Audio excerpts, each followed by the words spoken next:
liyudhhirahu 'ala ad-dini kulli wa kafa billahi syahida. Asyhadu an la ilaha illallah wahdahu la syarika lah wa asyhadu anna Muhammadan abduhu wa rasuluhu la nabiyya ba'da. Sallallahu ala sayyidina Muhammadin wa ala alihi wa sahbihi wa ashabihi wa man tabi'ahum bi ihsanin ila yaumiddin. Usikum bin nafsi bi taqwallah faqad fazal muttaqun. Aqilatil kitabihil karim. A'udzu billahi minasy syaithanir rajim. Ya ayyuhan nasu taqu rabbakumul ladzi khalaqakum min nafsin wahidah wa khalaqa minha zawjaha wa batha minhuma rijalan katsiran wa nisaa'a. Wattaqullaha alladzi tasaaluna bihi wal arham. Innallaha kana 'alaikum raqiba. Amma ba'du. Ya ma'syaral muslimin rahimakumullah. Sama-sama mari kita panjatkan puji dan syukur kita kehadirat Allah Subhanahu wa taala yang hingga detik ini, hingga saat ini masih melimpahkan rahmat dan nikmatnya kepada kita. Nikmat yang kita sadari maupun yang nikmat yang tidak kita sadari. Dari mulai tarikan nafas kita, kedipan mata yang selama ini kita nikmati, yang merupakan karunia dari Allah Subhanahu wa taala yang kadang-kadang kita lupakan. Udara yang kita hirup, nafas yang kita hirup, semuanya adalah nikmat dari Allah Subhanahu wa taala kepada kita. Banyak sekali nikmat yang Allah berikan kepada kita. Untuk itu, kewajiban kita adalah mensyukurinya, memanfaatkan dan mempergunakannya sesuai dengan kehendak yang diinginkan oleh Allah Subhanahu wa taala. Salawat beriring salam semoga tercurah kepada suri tauladan kita Rasulullah Nabiyina Muhammad sallallahu alaihi wasallam. Ma'asyiral muslimin rahimakumullah. Al-Quran, ianya adalah kitab suci yang disebutkan banyak manfaatnya di dalam Al-Quran. Sebagaimana Allah berfirman dalam Quran surat Al-Jumu'ah ayat kedua. A'udzu billahi minasy syaithanir rajim. Huwallazi ba'atsa fil ummiyina rasulan minhum yatslu 'alaihim ayatihi wa yuzakkihim wa yu'allimuhumul kitaba wal hikmah wa in kanu min qabli la fi dhalalin mubin. Yang artinya, dialah yang mengutus seorang rasul kepada kaum yang buta huruf dari kalangan mereka sendiri, yang membacakan kepada mereka ayat-ayatnya, menyucikan jiwa mereka, dan mengajarkan kepada mereka Alkitab dan hikmah, yaitu sunnah. Meskipun sebelumnya mereka benar-benar dalam keadaan kesesatan yang nyata. Quran surat Al-Jumu'ah ayat 2. Ma'asyiral muslimin rahimakumullah. Rasulullah SAW juga bersabda, An Abi Umamah radhiyallahu an qala sami'tu Rasulullah sallallahu alaihi wasallam qala Iqra'ul Qur'an fa innahu ya'ti yaumil qiyamati safi'an li ashabihi. Rawahu Muslim. Dari Abu Umamah radhiyallahu an, ia berkata bahwa ia mendengar Rasulullah sallallahu alaihi wasallam berkata, bacalah Al-Quran, karena pada hari kiamat ia akan datang sebagai syafaat untuk li ashabis, untuk para pembacanya. Hadis riwayat Muslim. Ma'asyiral muslimin rahimakumullah. Siapa ashabul Quran itu? Siapa ashabul Quran yang kelak akan mendapatkan syafaat dari Al-Quran itu? Dikatakan ashabul Quran itu adalah al-mulazimina litilawatihi wal amilina bih, yaitu yang terus-menerus membacanya dan dawam, terus-menerus mengamalkannya, membaca dan mengamalkannya. Dari Utsman radhiyallahu anhu, Rasulullah SAW bersabda, khairukum man ta'allamal Qur'an wa 'allamahu. Sebaik-baik kalian, sebaik-baik orang di antara kalian adalah yang mempelajari Al-Qur'an dan mengajarkannya kepada orang lain. Khairukum man ta'allamal Qur'an wa 'allamahu. Itulah sebaik-baik orang, kata Rasulullah SAW, yaitu yang senantiasa mempelajari Al-Qur'an, senantiasa membaca Al-Qur'an, kemudian mengajarkannya kepada Al-Qur'an. Ma'asyiral muslimin rahimakumullah, kita sebagai kepala keluarga khususnya diperintahkan oleh Allah untuk menjaga keluarga kita dari api neraka. Salah satunya adalah memastikan bagaimana ahli keluarga kita adalah ahli Al-Quran. Bagaimana istri kita, anak-anak kita adalah mereka yang senantiasa dekat dengan Al-Quran, yang senantiasa menjadikan Al-Quran sebagai bacaan hariannya, yang menjadikan Al-Quran sebagai pedoman hidupnya. Inilah man ta'allamal Qur'an wa 'allamahu.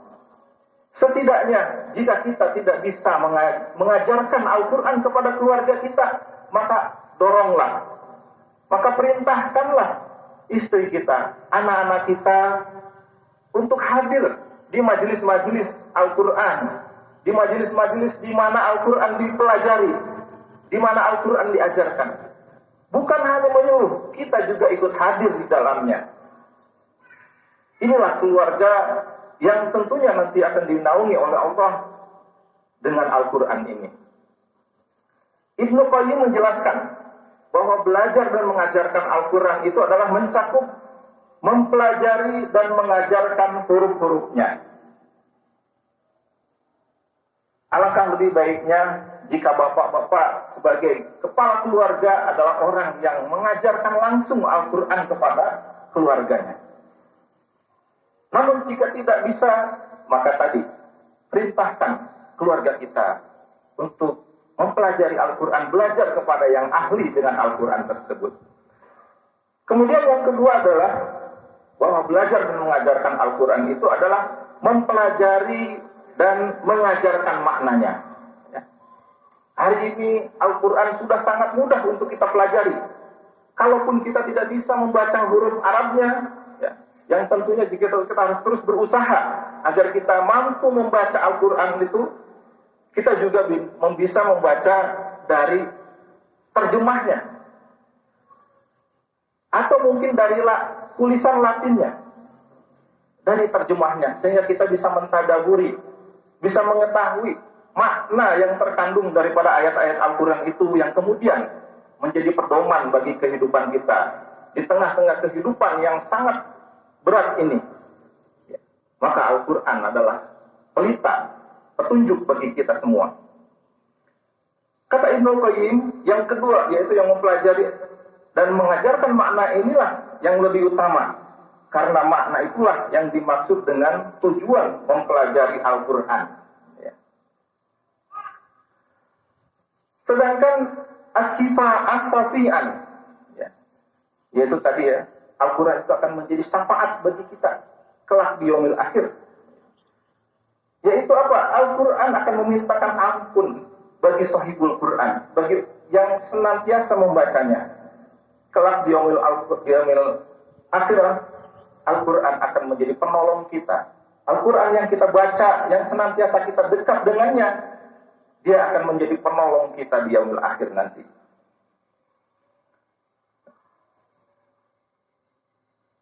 Jadi, ma'asyiral muslimin rahimakumullah, ini penting bagi kita. Sebagaimana di awal surat Al-Baqarah, Allah sudah menegaskan kepada kita, Zalikal kitabu la raiba fi. Inilah kitab yang di dalamnya adalah petunjuk bagi kita. Tidak ada keraguan di dalamnya, tidak ada pertentangan. Inilah petunjuk hidup yang harus kita pelajari, yang harus kita pegang erat. Mereka adalah hudan lil muttaqin, bagi orang-orang yang bertakwa, orang-orang yang senantiasa dekat dengan Allah. Oleh karena itu, ma'asyiral muslimin rahimakumullah, pada kesempatan yang berbahagia ini, khatib mengingatkan, mari kita mengajak kepada kita semua agar senantiasa dekat dengan Al-Quran. Yaitu dengan apa? Senantiasa rutin membacanya. Jangan ada satu hari pun yang tidak kita membaca Al-Quran. Mungkin kita baca 1-2 ayat, mungkin kita baca 1 halaman. Syukur-syukur bisa kita membaca 1 juz 1 hari. Setidaknya 50 ayat dalam 1 hari kita baca. Lebih lagi, lebih baik lagi, lebih daripada 100 ayat kita baca dalam 1 hari. Kemudian setelah kita membacanya juga memahaminya, memahami isinya. Dari mana kita bisa memahami isi Al-Quran? Yaitu dengan kita membaca terjemahnya, dengan mendengarkan ceramah-ceramah yang membahas tentang Al-Quran, yang membahas tentang tafsir Al-Quran, sehingga kita memahami isi daripada Al-Quran tersebut. Dan yang ketiga yang lebih baik juga adalah menguasai bahasanya, yang artinya ketika kita membaca kita dapat langsung memahami daripada arti daripada Al-Quran tersebut. Berikutnya adalah Al-Quran juga penuh dengan syarat dengan makna yang mendalam. Oleh karena itu kita juga dianjurkan untuk senantiasa membaca tafsirnya, mentadaburi isinya, membaca tafsirnya. Dan sekarang sudah banyak tafsir-tafsir Al-Quran yang dalam terjemahan bahasa Indonesia. Sudah sangat dimudahkan bagi kita. Setelah kita membaca tafsirnya, mengetahui isi ayat-ayatnya, maka selanjutnya adalah mentadaburinya. Mentadaburi artinya apa? Merenungkan, menghayati daripada isi daripada Al-Quran tersebut. Apa maksud Allah dengan ayat ini? Apa yang harus kita lakukan dengan perintah Allah dalam ayat ini? Yang kemudian berikutnya adalah mengamalkannya. Setelah kita tahu, paham, mengerti, maka Al-Quran itu kita amalkan. Afala yatadabbaruna al-Qur'ana walau kana min indi ghairillahi lawajidu fihi ikhtilafan katsira. Maka apakah mereka tidak memperhatikan Al-Quran? Kalau sekiranya Al-Quran itu bukan dari sisi Tuhan, dari sisi Allah, tentulah mereka mendapatkan pertentangan yang banyak di dalamnya. Dalam Quran Surat An-Nisa ayat 82. Ibnu Qayyim rahimahullah berkata, memahami Al-Quran dan merenungkannya akan membuahkan keimanan kepada kita. Akan mempertebal keimanan kita kepada Allah Subhanahu wa Ta'ala. Adapun jika Al-Quran hanya dibaca saja, tidak diketahui isinya, tidak diketahui maknanya, tidak dipahami isi yang terkandung di dalamnya, maka kata Ibnu Qayyim, itu bisa pula dilakukan oleh orang-orang yang fajir, atau orang yang munafik, di samping dilakukan oleh para pelaku kebaikan. Maka yang terbaik, ma'asyiral muslimin rahimakumullah, Al-Quran itu kita jadikan pedoman dengan memahami makna ayat-ayatnya, memahami isinya. Kemudian berikutnya Ibnu Qayyim rahimahullah juga melanjutkan, apabila engkau ingin memetik manfaat dari Al-Quran, maka fokuskan hatimu saat membaca dan mendengarkannya. Pasang baik-baik telingamu dan posisikanlah diri seperti posisi orang yang diajak bicara langsung oleh zat yang memfirmankannya. Al-Quran ini makin sempurna pengaruhnya bergantung pada faktor pemberi pengaruh yang efektif. Tempat yang kondusif, terpenuhinya syarat, terwujudnya pengaruh, dan ketiadaan faktor yang menghalanginya, semua ini telah terkandung di dalam Al-Quran. Maka ketika kita membaca Al-Quran, mulailah dengan berwudu agar kita mendapatkan manfaat daripada Al-Quran tersebut. Ma'asyiral muslimin rahimakumullah, mudah-mudahan kita senantiasa menjadi orang-orang yang ahli Quran, orang-orang yang senantiasa menjadikan Al-Quran sebagai bacaan dalam kehidupan kita sehari-hari, menjadikan Al-Quran sebagai pedoman, mencari solusi setiap kehidupan daripada Al-Quran. Allahumma arhamna bil Quran wa 'allimna bil Quran. Aqulu qawli hadza wa astaghfirullaha wa lakum wastaghfiruhu innahu huwal ghafurur rahim.